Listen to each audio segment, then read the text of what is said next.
Underestimating British Resolve, 1940. When France fell in June 1940, the world trembled before the might of Nazi Germany. In just 6 weeks, the Wehrmacht had crushed one of Europe's most powerful armies. Paris was under German occupation, and Hitler stood triumphant on the world stage. To many observers, it seemed inevitable that Britain, isolated, battered, and facing the same fate, would soon sue for peace. But Hitler's greatest early mistake was not a tactical one, it was psychological. He underestimated the resolve of a nation that refused to surrender. After the evacuation of over 330,000 Allied troops from Dunkirk, Hitler believed Britain had no stomach for continued resistance. He assumed that Prime Minister Winston Churchill would negotiate, especially after such a disastrous retreat. But he misread both the man and the nation. Churchill's fiery speeches, broadcast across the airwaves, ignited a spirit that would define the next 5 years of struggle. We shall fight on the beaches, we shall fight on the landing grounds. Hitler hesitated. Instead of launching a full-scale invasion immediately, he offered Britain peace, under German domination. When Churchill rejected the offer, Hitler turned to his Luftwaffe to prepare the way for Operation Sea Lion, the planned invasion of the British Isles. He was confident that air superiority over the English Channel would crush British morale and open the door to conquest. But what followed became one of the most decisive air campaigns in history, the Battle of Britain.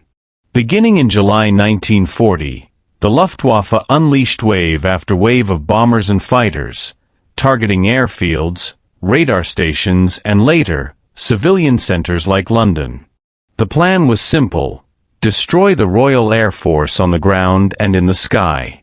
Without the RAF, the Royal Navy could not prevent invasion. The Germans outnumbered the British nearly 2-to-1 in aircraft. They were experienced, battle-hardened, and well-equipped. Yet the British had two critical advantages: their radar network, which gave early warning of incoming raids, and the home field advantage of fighting over their own territory. Downed pilots could return to battle, German pilots could not. As the summer wore on, German tactics began to shift. After the RAF bombed Berlin in retaliation for a German attack on London, Hitler grew furious and ordered his air force to focus on bombing cities, a decision driven by anger, not strategy. This change gave the RAF precious breathing space to recover airfields and regroup. It was a crucial turning point. By September 1940, British resistance had not only held, it was growing stronger. The Luftwaffe's losses were mounting. Pilots and planes could not be replaced as fast as Britain could repair and rebuild. The morale of the British public, instead of collapsing, hardened. Every night in London subways, citizens took shelter during the Blitz, emerging each morning defiant and determined to fight on. The failure to destroy the Royal Air Force forced Hitler to indefinitely postpone the invasion of Britain. Operation Sea Lion was shelved, and Germany turned its attention eastward. But the consequences of this failure rippled through the entire war.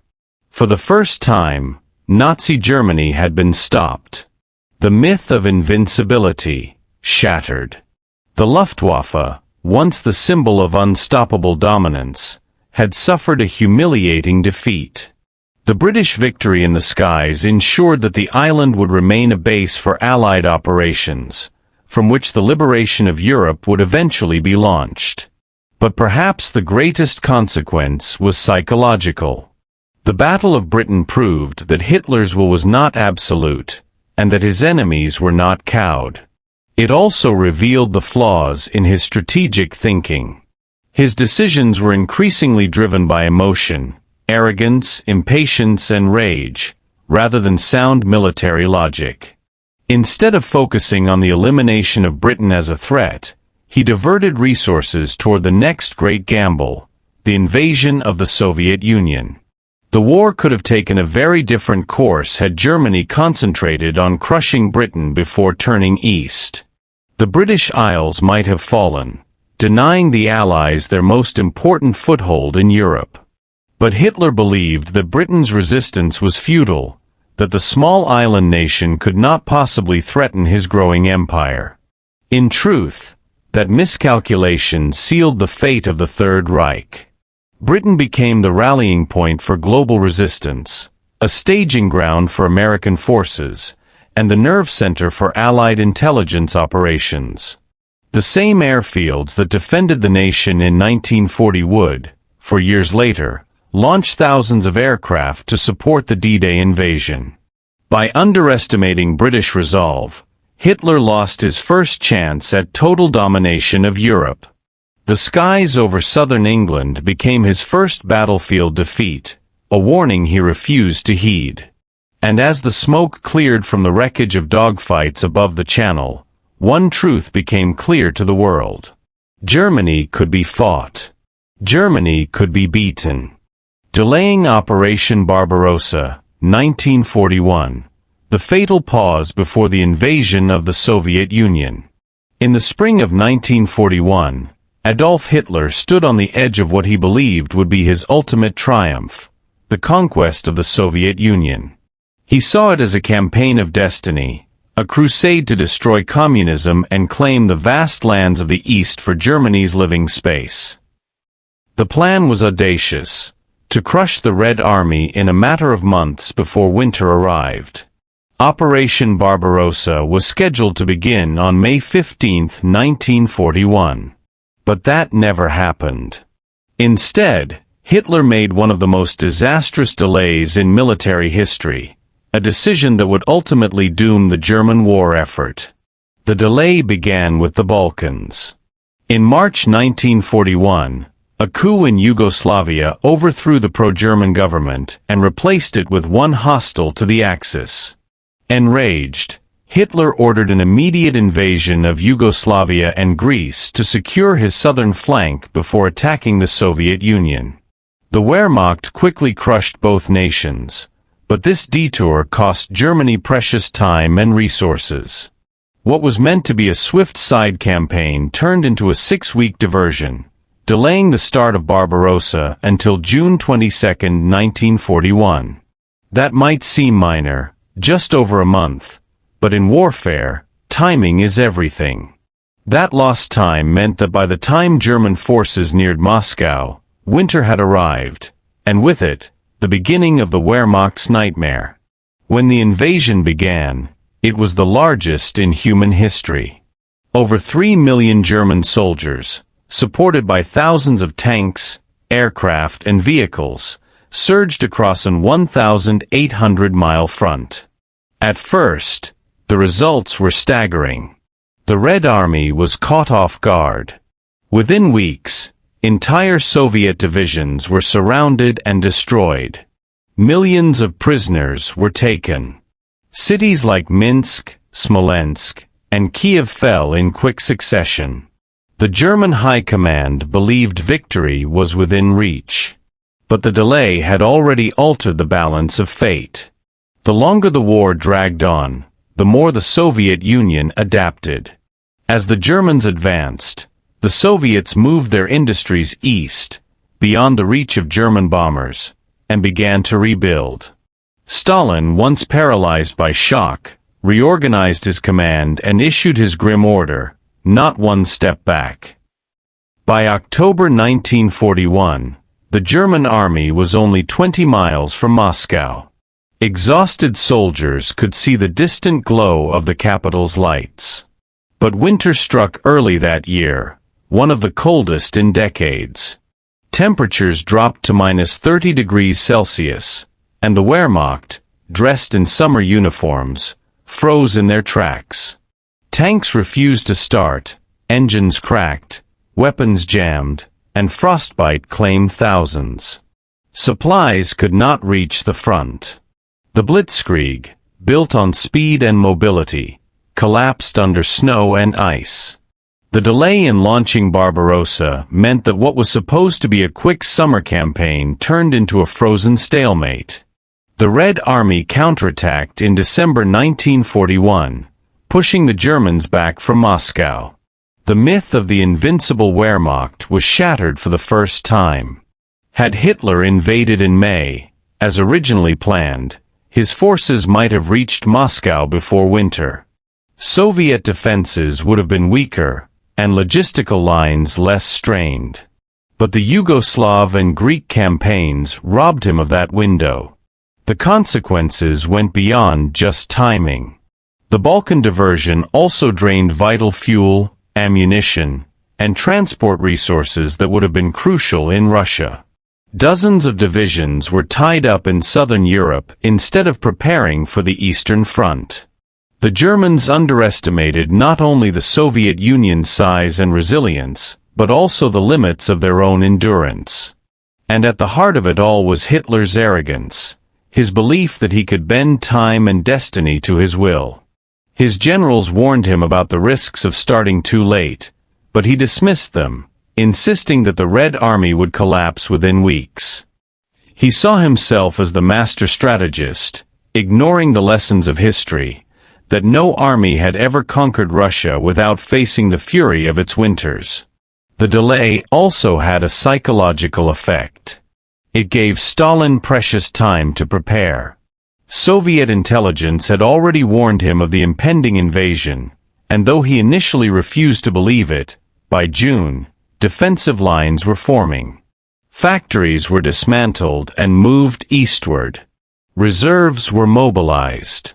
By the time German tanks crossed the border, the Soviet Union was battered, but ready to fight back. When the snows finally stopped the German advance, the cost was immense. Nearly 750,000 German soldiers were killed, wounded, or missing by the end of 1941.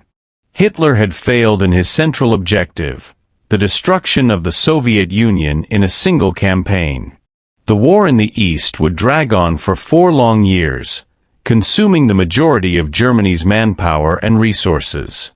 That 6-week delay in the spring of 1941 may seem small, but in reality, it changed the entire course of the war. The dream of a quick victory turned into a war of attrition, one that Germany could never hope to win. It was the first time Hitler's overconfidence met the immovable wall of reality. The delay of Operation Barbarossa wasn't just a scheduling error, it was the fatal pause that sealed Germany's fate. Invading the Soviet Union, Operation Barbarossa, 1941. Perhaps the most catastrophic decision of the entire war was Germany's invasion of the Soviet Union, Operation Barbarossa. On June 22, 1941, over 3 million German soldiers crossed the Soviet border, launching the largest military operation in history. Hitler believed the Soviet Union would collapse in just a few months, underestimating both the Red Army's resilience and the brutal Russian winter. Initially, German forces achieved stunning successes, encircling millions of Soviet troops and capturing vast territories.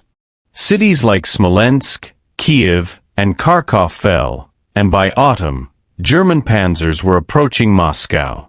But then, the tide began to turn. The Wehrmacht's rapid advance had stretched supply lines thin, fuel, food, and ammunition ran dangerously low.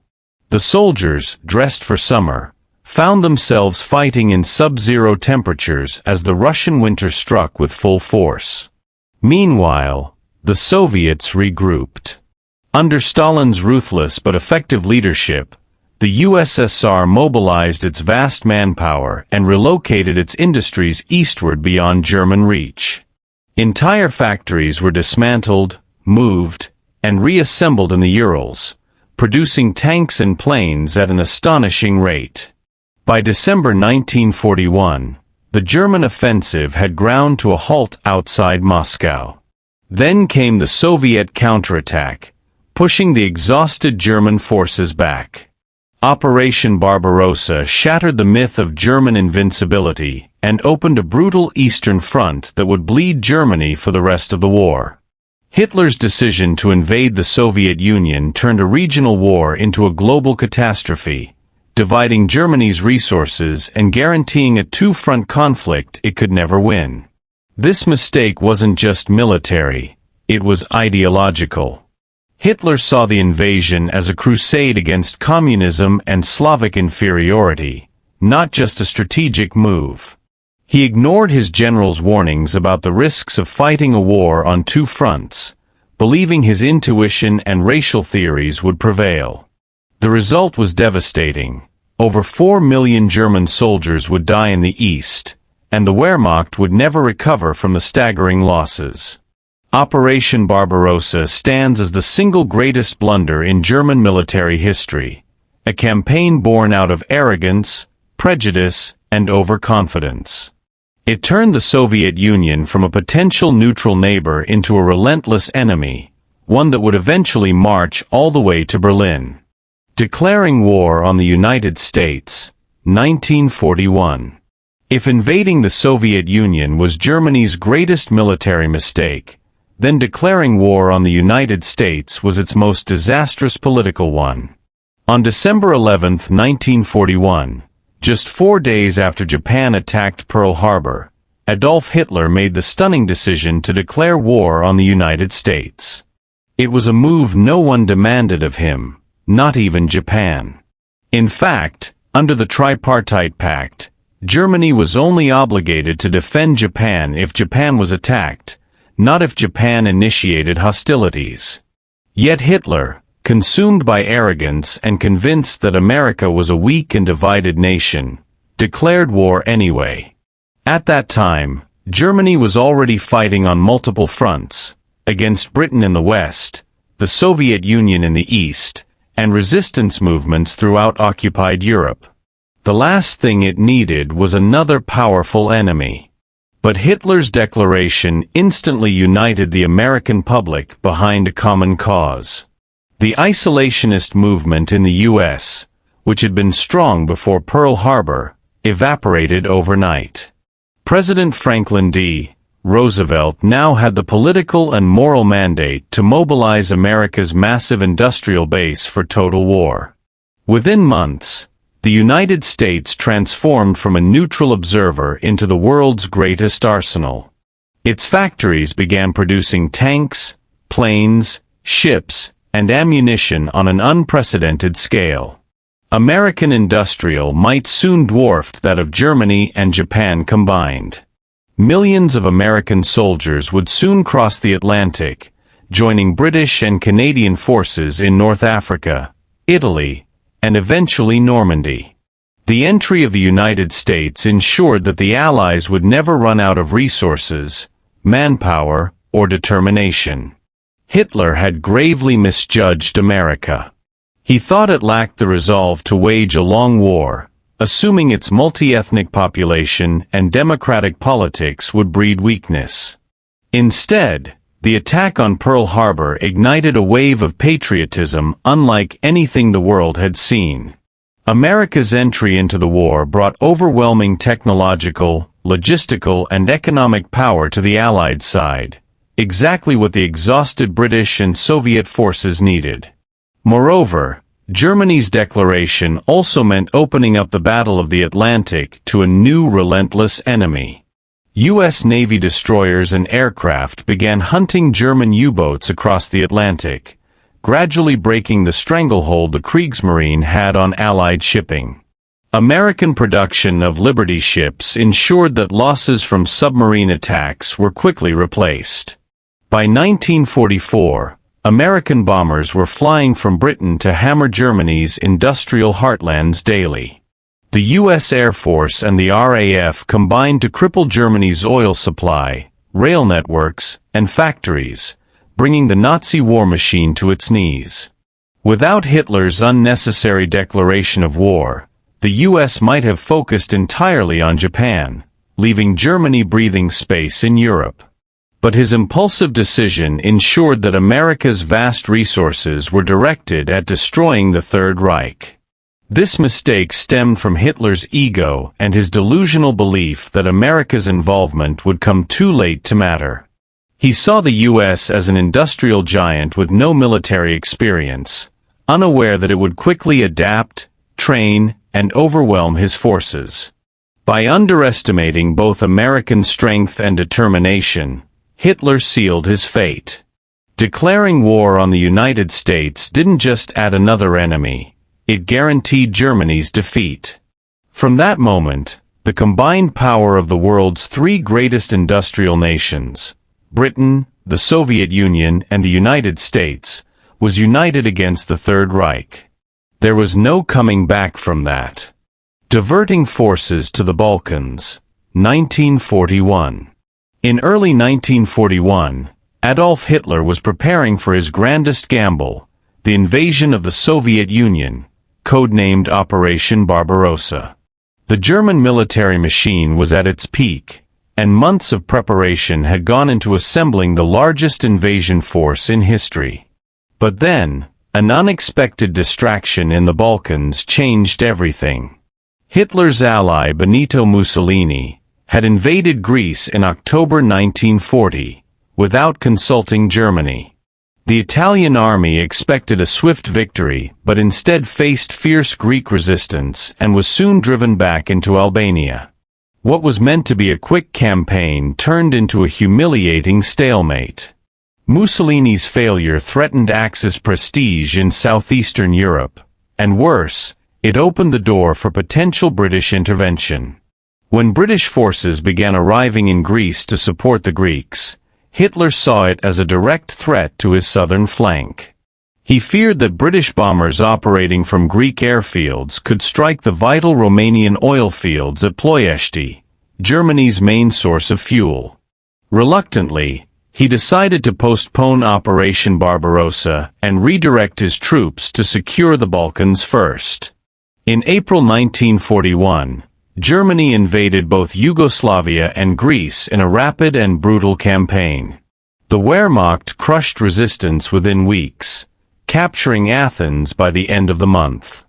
The invasion was militarily successful, but strategically catastrophic. The diversion delayed the launch of Operation Barbarossa by several critical weeks. Instead of beginning in mid-May, as initially planned, the attack on the Soviet Union began on June 22, 1941. Those lost weeks would prove devastating. By delaying the invasion, Germany's advance into Soviet territory was slowed by the onset of the brutal Russian winter. German troops, unprepared for the freezing temperatures and deep snow, found themselves bogged down just miles from Moscow in December 1941. Had Barbarossa begun earlier, as planned, many historians believe the Germans might have reached Moscow before the winter, possibly altering the course of the war. The Balkan campaign also consumed valuable resources. Tanks, aircraft, fuel and manpower that were desperately needed for Barbarossa were instead spent on conquering Yugoslavia and Greece. The mountainous terrain caused heavy wear on vehicles, and logistical lines stretched thin. Thousands of German paratroopers were lost during the invasion of Crete, an operation that Hitler later declared would never be repeated because of its high cost. The strategic fallout went beyond mere timing. The invasion of Yugoslavia created one of the most resilient resistance movements in Europe, the Yugoslav partisans, led by Josip Broz Tito. They tied down hundreds of thousands of German troops in brutal guerrilla warfare for the rest of the war, draining resources from other critical fronts.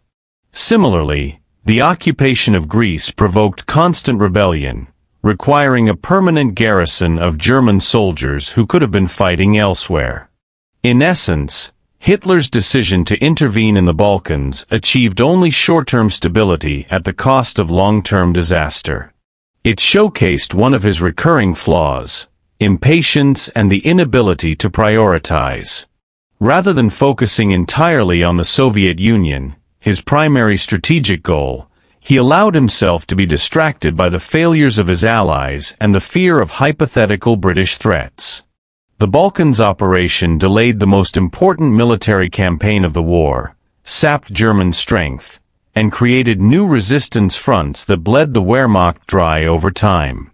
What seemed like a necessary detour to secure Germany's southern flank ended up being one of the costliest delays in military history. By the time German soldiers were freezing outside Moscow, many in the Wehrmacht quietly blamed the diversion to Yugoslavia and Greece for their predicament. The few weeks spent in the Balkans may have seemed insignificant in 1941, but they marked the beginning of a chain of decisions that would ultimately doom Germany's war in the East. Invading the Soviet Union, Operation Barbarossa, 1941. Perhaps the single greatest blunder of the entire war, Hitler's decision to invade the Soviet Union, changed the fate of Nazi Germany forever. On June 22, 1941, under the code-name Operation Barbarossa, more than 3 million German soldiers, along with hundreds of thousands of Axis allies, stormed across an 1,800-mile front into Soviet territory. It was the largest invasion in human history, and the beginning of the end for Hitler's empire. Initially, it seemed unstoppable. The Wehrmacht's blitzkrieg tactics, combining fast-moving tanks, mechanized infantry, and overwhelming air power, tore through the Red Army's defenses. Entire Soviet divisions were encircled and annihilated. In just a few months, the Germans advanced hundreds of miles, capturing Minsk, Smolensk, and Kiev. Soviet losses were staggering, millions of soldiers killed, wounded, or captured. By autumn, the road to Moscow seemed open. But beneath the surface of these victories lay fatal miscalculations. Hitler and his generals had underestimated the sheer scale of the Soviet Union, its vast distances, brutal climate, and limitless manpower. They expected to crush the Red Army in a matter of months, believing the Soviet system would collapse like a house of cards. Yet the opposite happened. The deeper the Germans advanced, the longer their supply lines stretched. Fuel and ammunition ran short. Vehicles broke down in the mud of the Russian autumn, the infamous Rasputitsa. By the time they neared Moscow in December, temperatures plummeted to -40 degrees Celsius, and German soldiers, still in summer uniforms, froze in their foxholes. Their tanks refused to start. Weapons jammed. Horses died by the thousands. Meanwhile, the Soviets, under Joseph Stalin, rallied. The Red Army regrouped, moved factories east of the Urals, and launched a massive counteroffensive with fresh Siberian troops accustomed to winter warfare. For the first time, the Germans were forced to retreat. The dream of a quick victory was shattered. Strategically, the invasion was a disaster for Germany. It opened up a two-front war, the very situation that German strategists had always feared. The Eastern Front became a grinding war of attrition that Germany could not win. Hitler's obsession with conquering Soviet territory and destroying communism blinded him to the logistical and economic realities of the campaign. He dismissed his generals' advice, insisting on controlling battlefield decisions personally. Instead of focusing on one objective, like Moscow, he divided his forces between Leningrad in the north, the Ukrainian grain fields in the south, and the central drive on Moscow. This lack of focus diluted the Wehrmacht's strength and prevented a decisive blow. The invasion also pushed the Soviet Union into alliance with Britain and the United States, forming the very coalition that would later crush Germany. It transformed the war from a European conflict into a global one, uniting industrial giants against the Reich. The consequences were catastrophic. From 1941 onward, Germany was trapped in a war it could not sustain, bleeding men, machines, and morale. By 1943, at Stalingrad, the myth of German invincibility was destroyed. Millions of Axis soldiers would perish on the Eastern Front, where temperatures, distances, and Soviet determination proved deadlier than any weapon. In hindsight, Operation Barbarossa was not just a military mistake, it was a strategic and ideological one. Hitler's racial hatred and arrogance led him to underestimate his enemy's resilience. He saw the Soviet Union not as a nation of 190 million people capable of total war, but as an inferior opponent destined to fall. That fatal arrogance doomed Germany to a long, bloody struggle it could never win. By opening the Eastern Front, Hitler sealed the fate of the Third Reich. The Wehrmacht would never recover from the losses it suffered there, and every victory afterward would be overshadowed by the endless, consuming fire of the Russian front. Declaring war on the United States, 1941, the day Hitler sealed his fate. On December 11, 1941, Adolf Hitler made a decision that would forever change the course of World War II. He declared war on the United States. It was a choice entirely unnecessary under the terms of the Tripartite Pact.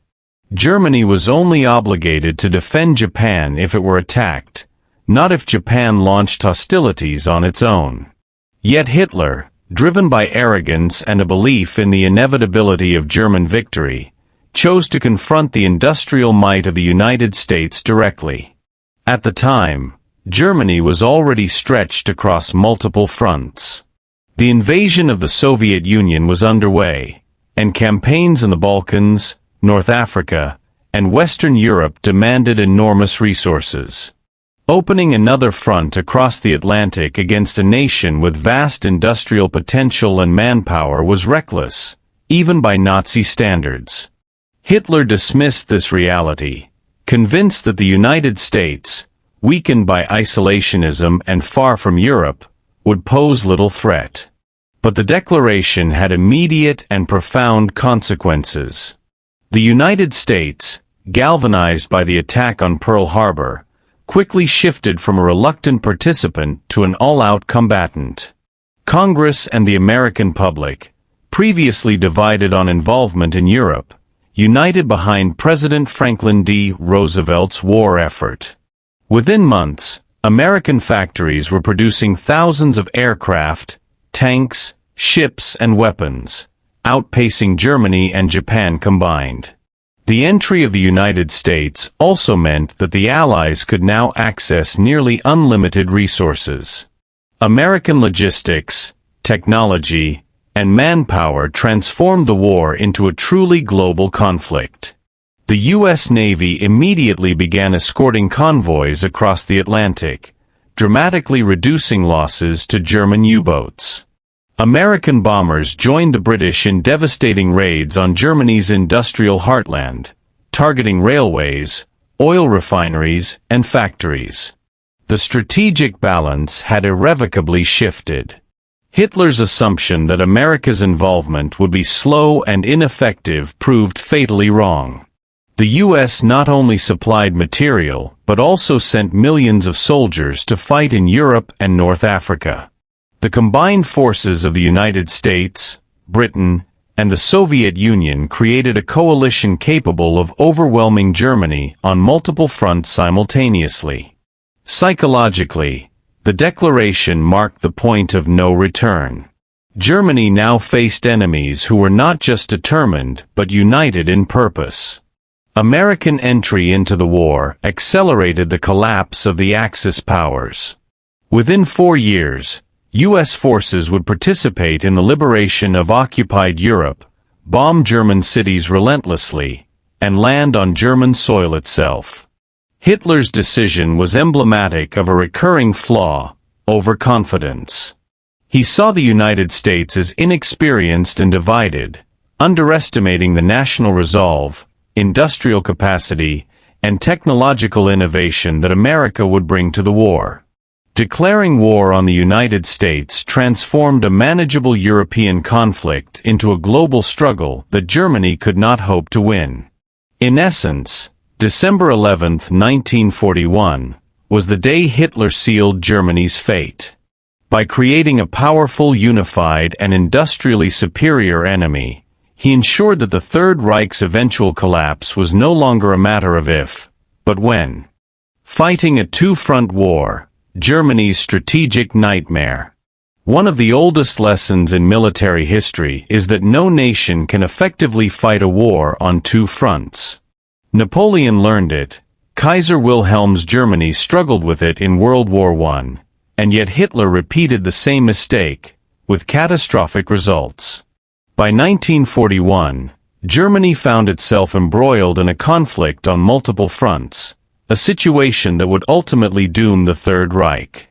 The first front was in the West, against Britain. After the rapid conquest of France in 1940, Hitler faced the challenge of subduing Britain, which remained defiant across the English Channel. The Battle of Britain exposed the limits of German air power and forced Hitler to delay further expansion plans.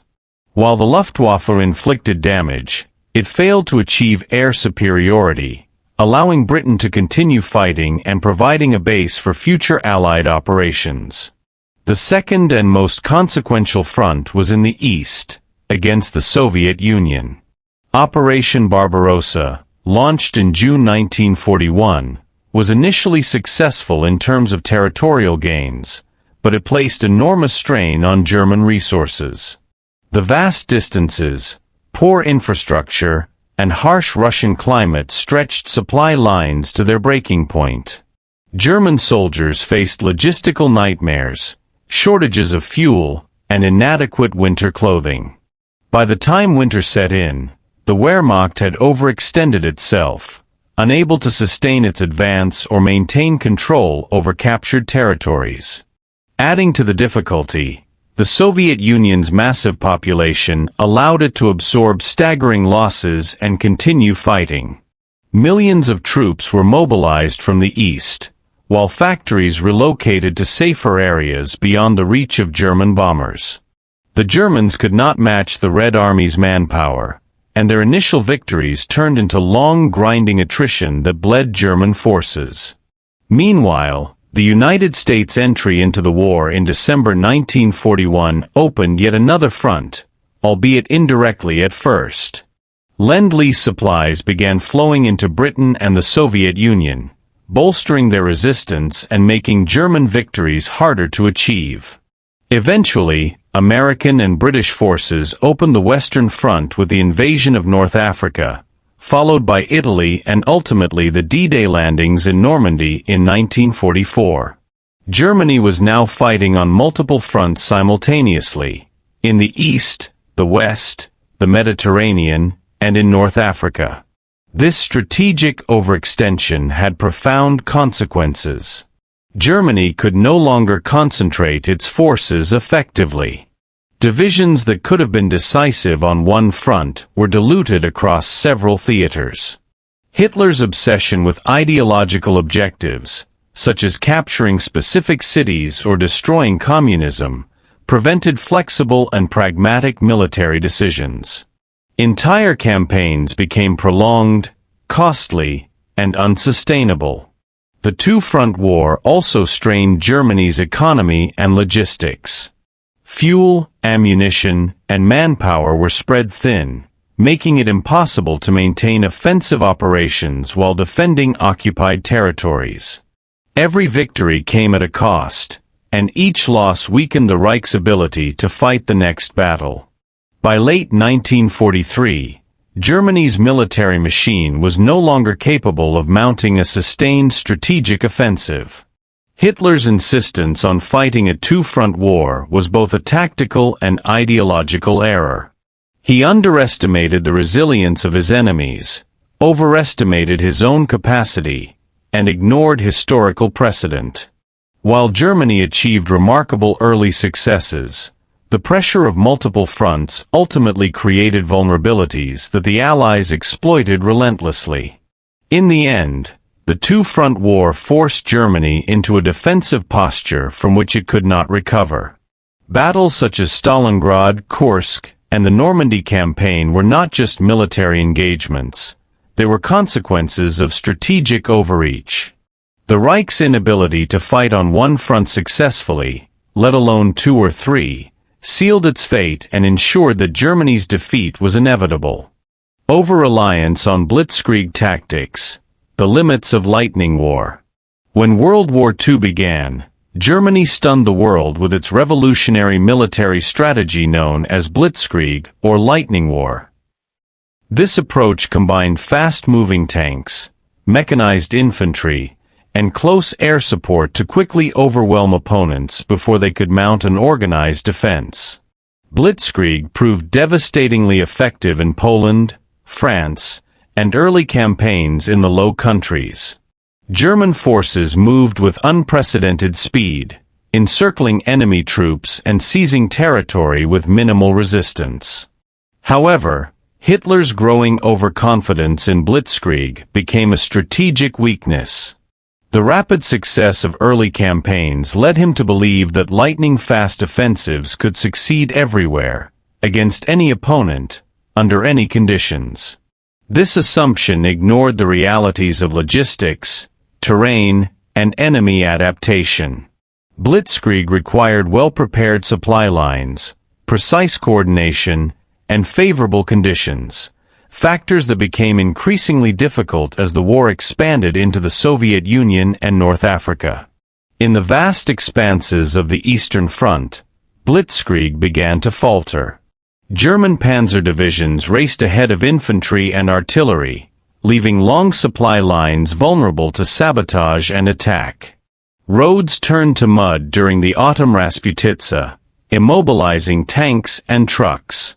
By the time winter arrived, blitzkrieg had effectively stopped.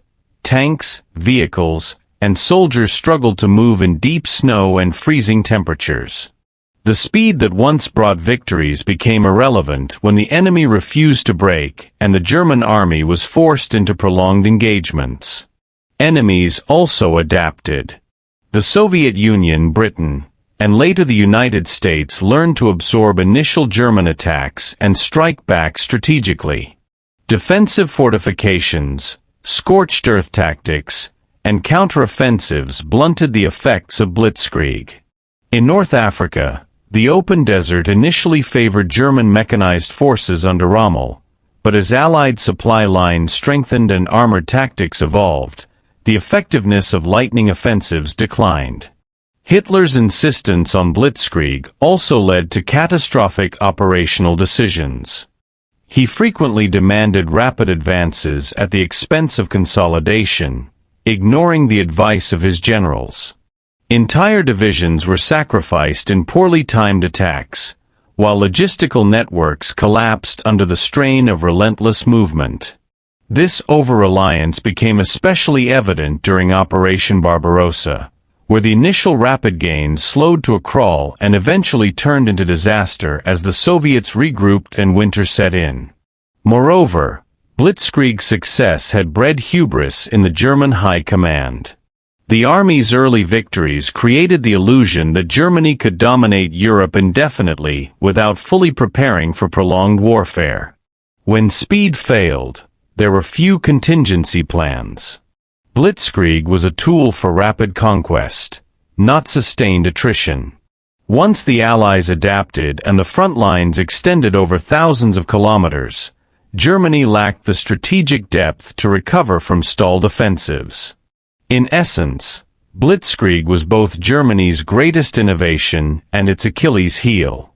It brought unprecedented victories early in the war but created a mindset that undervalued preparation, adaptation, and the realities of extended conflict. By 1943, the limits of lightning war were clear. The German army was overextended, vulnerable, and incapable of repeating its early successes against industrially and militarily resilient opponents. Hitler's over-reliance on blitzkrieg tactics illustrates a broader pattern in German strategy: brilliant innovation combined with strategic inflexibility. Lightning war worked when conditions were perfect, but when terrain, weather, or determined enemies intervened, it could not compensate for overreach, poor logistics, or underestimation of adversaries. Hitler's strategic micromanagement, the fatal interference. Throughout World War II, Adolf Hitler's personal involvement in military decision-making became one of Germany's deadliest flaws. From the beginning, he insisted on controlling operational plans, often overriding the judgments of his experienced generals. This micromanagement was not only unnecessary but catastrophic, undermining the very military machine that had achieved stunning early victories. Hitler's interference affected virtually every major campaign. On the Eastern Front, he refused to allow tactical withdrawals, insisting on holding untenable positions even when encirclement was imminent. At the Battle of Stalingrad, his orders forbidding the Sixth Army from retreating resulted in the complete destruction of one of Germany's finest formations. Over 90,000 soldiers were killed, wounded, or captured. The loss was a turning point, draining Germany of experienced troops and morale. Similarly, in Normandy during D-Day, Hitler's reluctance to release panzer divisions for rapid counterattacks delayed effective German responses. He insisted on personally approving movements, often ignoring or misinterpreting intelligence reports. This rigid control prevented local commanders from adapting to battlefield realities, costing Germany the ability to respond to Allied breakthroughs effectively. Hitler's micromanagement extended beyond the battlefield. He often dictated strategic priorities based on ideology rather than military logic. For instance, his obsession with capturing symbolic targets like Stalingrad diverted resources from more critical objectives, while his insistence on defending every inch of territory prevented pragmatic withdrawals that could have saved men and material. Even in logistics and production, Hitler intervened destructively. He made arbitrary demands on weapons development, favoring advanced but impractical designs like the Tiger tank and V-2 rocket, while rejecting simpler, more reliable equipment that could have been produced in larger quantities. This emphasis on technological marvels over practicality slowed production, limited operational flexibility, and strained supply chains. Micromanagement also created confusion and fear among German officers. Many generals were reluctant to make autonomous decisions, knowing Hitler could override or punish them. Initiative, a critical component of military success, was stifled. The German army, once celebrated for its flexibility and innovation, became bogged down by centralized rigid control from Berlin. The consequences were devastating. Germany lost the initiative in critical campaigns, suffered catastrophic defeats on multiple fronts, and failed to exploit opportunities that might have delayed or mitigated its ultimate collapse. By the later years of the war, Hitler's obsession with controlling every detail had paralyzed the Wehrmacht, turning strategic brilliance into a liability. Ultimately, Hitler's micromanagement exemplifies the danger of a single leader prioritizing ego and ideology over professional expertise. Germany's early successes were the product of skilled generals, innovative tactics, and disciplined troops, yet all of this was undermined by Hitler's refusal to trust his command structure. His constant interference turned potential victories into defeats and strategic opportunities into missed chances. In conclusion, while Germany made many critical errors during World War II, from underestimating Britain to overextending its military, Hitler's micromanagement stands as the single greatest mistake. It compounded every other error, magnified the consequences of strategic blunders, and ultimately ensured the downfall of the Third Reich.